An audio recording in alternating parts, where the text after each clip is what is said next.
بيبدأ الفيلم بميرا بتكون شغالة رسامة في مجلة أطفال، وبتكون قاعدة في كافيه قريب من بيتها، وفي الوقت ده بيكلمها حبيبها جون اللي بتكون مرتبطة بيه من فترة طويلة، وبيفضل يكتب لها رسائل حب، وفجأة بيظهر وبيكون عامل لها مفاجأة، وبيجيب لها أنواع الشوكولاتة اللي بيحبها، وبيقول لها إنه عازمها على العشاء بالليل، فبتشكره وبيقعدوا. بيقول لها رسمت إيه؟ فبتقول له مفاجأة، وتوري له صورة هي رسمتها له، فبيهزر معاه ويقول لها مين ده، وبيودعها وبيمشي علشان عنده اجتماع في الشغل. وأثناء هي ما بتبص عليه بتيجي عربية وبتخبطه، بتفضل مصدومة من اللي شافته وما بتقدرش تتحرك من مكانها. وبعد مرور سنتين بتروح لبيت أهلها وبتسلم على باباها ومامتها، وبيقنعوها إنها تروح تزور أختها، وبتقتنع وبتمشي. توصل ميرا لمكان اختها سوزي، وبتنزل من العربية وبتحضنها، وبيروحوا يقعدوا في نفس المطعم اللي كان هيعزمها فيه حبيبها جون. وفي الوقت ده بيصحى روب من النوم، وبيلاقي روب في رسائل كتيرة على موبايله من اصحابه في الشغل، وبنعرف ان روب شغال ناقد موسيقى في جريدة، وبيجيله اشعار على الموبايل بتاعه، وبتكون صورة لحبيبته السابقة وهي متصورة مع حبيبها الجديد. فبيتضايق روب جدا من انها قدرت تتخطاه بالسهولة دي. وبيوصل روب للجريدة وبيطلب منه مديره انه يكتب مقال جديد عن مغنية اسمها سيلين. وبنرجع تاني لميرا واختها سوزي وهم قاعدين في المطعم، وبيقابلهم مو صاحب المطعم، وبيرحب بيهم، وبيقول لميرا هو قد ايه حاسس بيها، لانه هو كمان مش قادر يتخطى موت مراته، وبينصحها وبيقول لها ان لازم تكمل حياتها، وبتعمل بنصيحته وبتروح تقابل شاب في كافيه. وبيشك روب ان هي اللي بتبعت له الرسائل المجهولة، لكن بيتفاجئ ان معاها حبيبها. وبتمشي ميرا مع الشاب الجديد وبتركب معاه العربية، وكان مفكرها واحدة شمال فبتطرده ميرا من العربية. وبنرجع لروب وهو مستني مقابلة المغنية سيلين. وفي الوقت ده بتكون ميرا بتجرب ترجع لشغلها وما بتعرفش،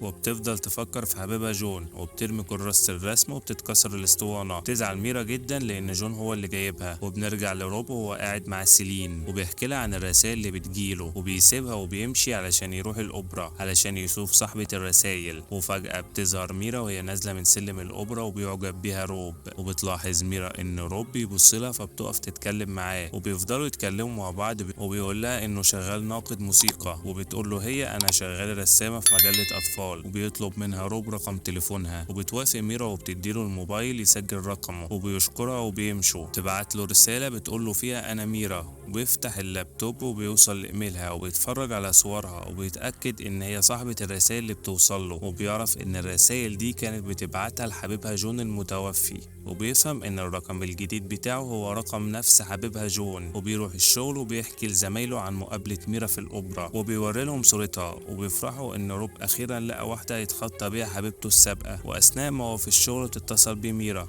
وبيكون متوتر جدا، ولكن بيرد عليها وبتطلب منه انهم يتقابلوا في مطعم اخر اليوم. فبيتوتر روب ومبيبقاش عارف يقول ايه، وتقول له زميلته انه يوافق، وبيوافق روب. وبتفرح سوزي لاختها. وبالليل بيروح روب يقابل ميرا في المطعم، وبيحضنوا بعض وبيقعدوا. يكون روب متوتر جدا لانه عايز يقول لها على الرسائل اللي كانت بتوصله منها، وبيطلب انه يروح الحمام، وبيقرر انه ما يقولهاش علشان ما يخسرهاش. وبيرجع تاني لميرا وبيفضلوا يتكلموا مع بعض، وبيظهر ان فيهم حاجات من بعض زي طريقة الأكل. وآخر اليوم بيمشوا في الشارع، وبيحكي لها روب عن حبيبته السابقة، وبيقول لها إنه كان بيحبها جدا، ولكن سابته وارتبطت بشخص تاني بسهولة. وأثناء ما هو بيحكي لها بيلاقي عازف جيتار في الشارع، وبيطلب منها إنهم يرقصوا مع بعض، فبيكونوا مبسوطين وبيفضلوا يتكلموا لحد الصبح. وقبل ما يروحوا بيتفقوا إنهم يتجمعوا في بيت ميرا آخر اليوم بالليل. وبالليل بيروح روب لبيت ميرا زي ما اتفقوا، وبتحكي له ميرا عن حبيبها جون، واللي بتقول له إنها مش قادرة تتخطاه مع ان عدى على وفاته سنتين. وبتنام ميرا وهي بتتكلم، فبيشيلها روب وبيدخلها اوضتها، وبينام هو على الكنبه. وفي الوقت ده بتيجي اختها سوزي، وبيقوم روب علشان يعرف مين اللي بتفتح الباب، فبتتخض اول لما بتشوفه وبتضربه، لكن بعد كده بيقول لها ان هو صاحب ميرا فبتعتذرله. وتاني يوم بتصحى ميرا من النوم وبتتفاجئ ان روب قاعد مع اختها سوزي بيفطروا. ولما بتشوف اختها بتزاولها وبتتريق عليها، وبتتكسف ميرا وبتستأذن وبتمشي. وبيروح روب للمغنية سيلين، وبيظهر انه معجب بصوتها. كلمه وبيحكي لها روب عن ميرا، وبتحاول سيلين تساعده وبتاخد رقمها منه. وتاني يوم بتتصل سيلين بميرا، واللي بتكون فاكرة ان حد بيتريق عليها، ما بتكونش مصدقة ان سيلين نفسها هي اللي بتتصل. وبتطلب منها ميرا انها تغني لها في التليفون عشان تصدق بتصدقها وبتغني لها سيلين وبتقول لها انها مبسوطة ومش مصدقة نفسها، وبتطلب منها يتقابلوا في بيتها عشان تصمم لها بوسترات الحفلات بتاعتها. وبعد كده بتقابل روب وبتعتذر عن تجاهلها ليه في بيتها، وبتقول له انها جابت له مفاجأة معاها وبتطلع كرة سلة، وبتطلب منه انه يعلمها لعب كرة السلة لانه هو بيحبها. واثناء ما هما بيلعبوا بيعترفوا لبعض بحبهم. وتاني يوم بتلاحظ ميرا رسايلها على لابتوب روب اللي كانت بتبعتها لجون. وقع ان روب كان عايز يستغلها لما كان بيقرا الرسائل اللي كانت بتبعتها لحبيبها جون، فبتتصل برقم جون وبتكتشف ان هو ده الرقم اللي مع روب،